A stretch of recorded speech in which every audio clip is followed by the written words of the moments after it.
So what does it mean to be an unscripted entrepreneur? Let's go over MJ DeMarco's new book, Unscripted. These are my top 5 takeaways. So let's get fucking into it. Number 5, the script. It is a system that has been formed to keep you in the position that you are in. It's modern day slavery. In the 1999 movie The Matrix, the protagonist Neo realizes that many of the inhabitants of Earth have been living in a dream world, a virtual reality that's been fed to humans by a parasitic machine race, the virtual reality distracting them from the discomforting truth. Our script is the socially conditioned narrative that we have been indoctrinated into since childhood. It consists of many fallacies. Fallacies such as, to succeed in life you need to go to school, you need to get good grades, you need to receive a college degree. The people that create wealth for themselves are in the position that they're in because of luck. Rich people are usually shady. Retirement happens at age 65 after you've worked for many years for a good company that will take care of you. Compound interest is the key to riches. You should do what you love so that you don't have to work a day in your life. Starting a business is risky, and you should put your money in a 401k or other safe investment vehicle such as mutual funds. These fallacies are preached by seeders, all in the effort to create you into a model citizen, which is abbreviation for mediocre, obedient, dependent, entertained, and of course, lifeless. Takeaway number 4, the do what you love myth. In the pursuit of financial independence, we're often bombarded with the same old tired advice of do what you love. The basic premise being that if you do what you love, you will never work a day in your life. Sounds so lovely, doesn't it?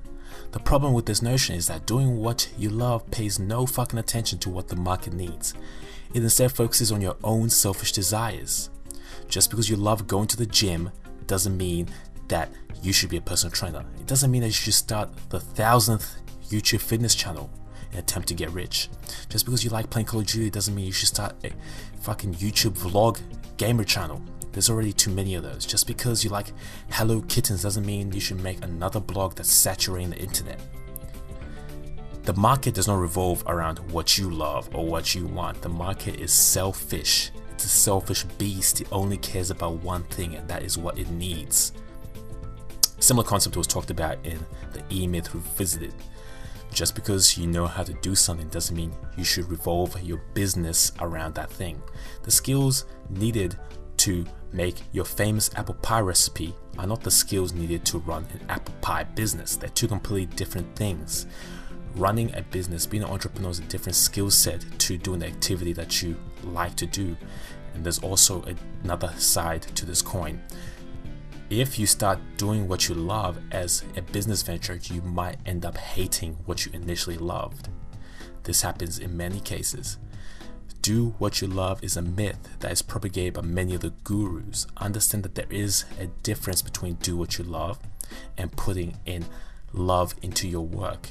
You don't have to enjoy cleaning your backyard, but you can put love into the work and do a good job. So don't fall for the do what you love myth. Takeaway number 3. The gurus and the compound interest myth. How many gurus have you heard giving the same old advice about the power of compound interest, the power of the stock market, how you should cut coupons and not have a coffee in the morning? The advice is repeated over and over ad nauseum in just about every finance book. These gurus offer you advice about investing in mutual funds and other investments as a way to get rich fast, promising incredible returns. One problem though, these gurus do not follow their own advice. They don't practice what they preach.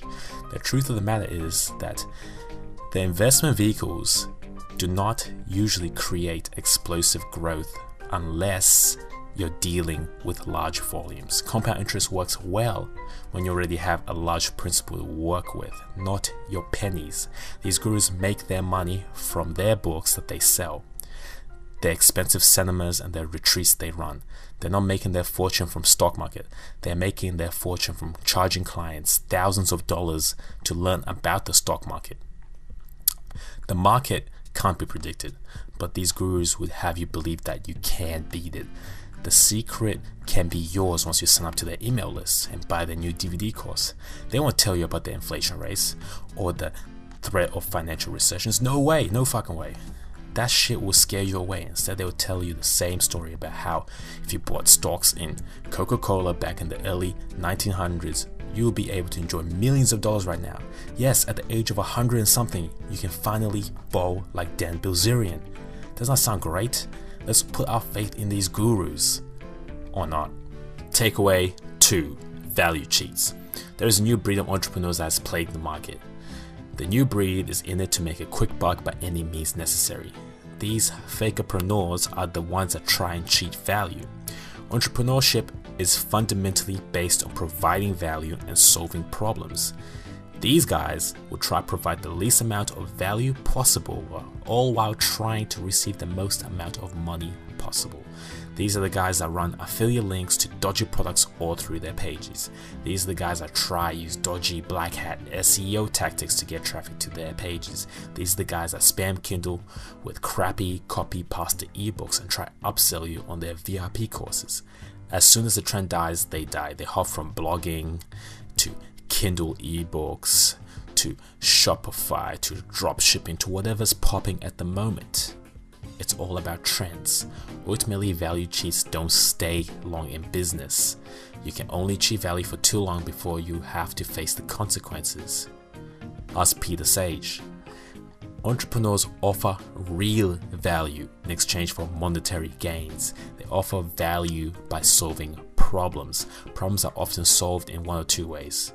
1. Innovation of a new product or a system. Or 2. Making improvements on an existing product or system. Think about Uber. Uber was incredibly successful because it made improvements on a problem that existed, the taxi industry. For years, people complained about how cabs were often too unreliable and too expensive, but no one did anything about it until Uber jumped into the picture. Uber is disrupting the industry because of the improvements it made on the customer experience.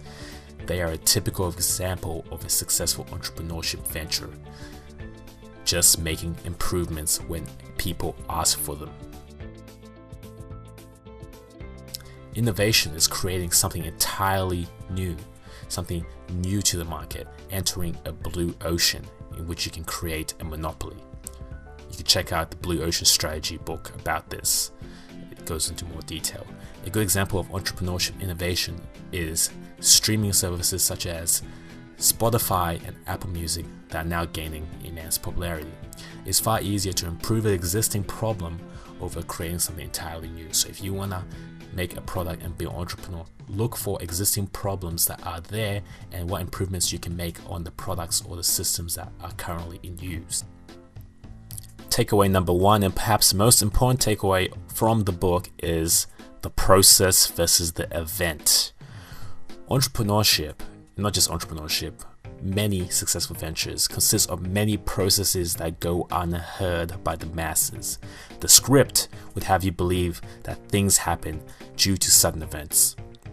For example, the script will have you believe that the actor gets the blockbuster role from an event.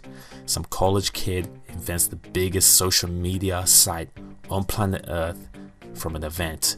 The YouTuber becomes a millionaire from an event. What the script does not highlight is the process that underlies these events. The actor's hundreds of auditions and embarrassing rejections. The college kid's 10,000 hours of programming that led to his mastery and many failed attempts. The YouTuber's hundreds of failed videos and sleepless nights and editing problems and all that bullshit. Entrepreneurship is a game of process. It's not a glamorous event. A glamorous event does happen, but that's after process.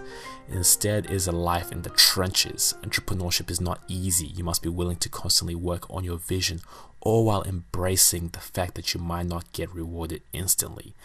MJ talks about the desert of desertion, which is the period when you're implementing something new and you don't get feedback for a while. And this is where many people give up, but not you. If you're entrepreneurship, you have to push through that shit.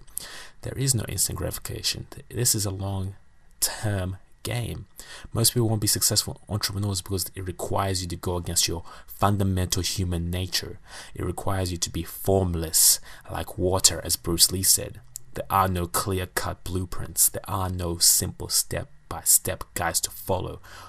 It's only actions and feedback. Human nature is lazy, which is a quality that entrepreneurs can't embrace. This shit ain't for everybody. Those are my top 5 takeaways. I highly suggest you guys check out MJ DeMarco's new book. It's one of my favorites. And if you haven't read The Millionaire Fastlane, go check that out. I've only scratched the surface here in terms of the content in the book. You're going to have to read the book to really understand what the fuck is going on.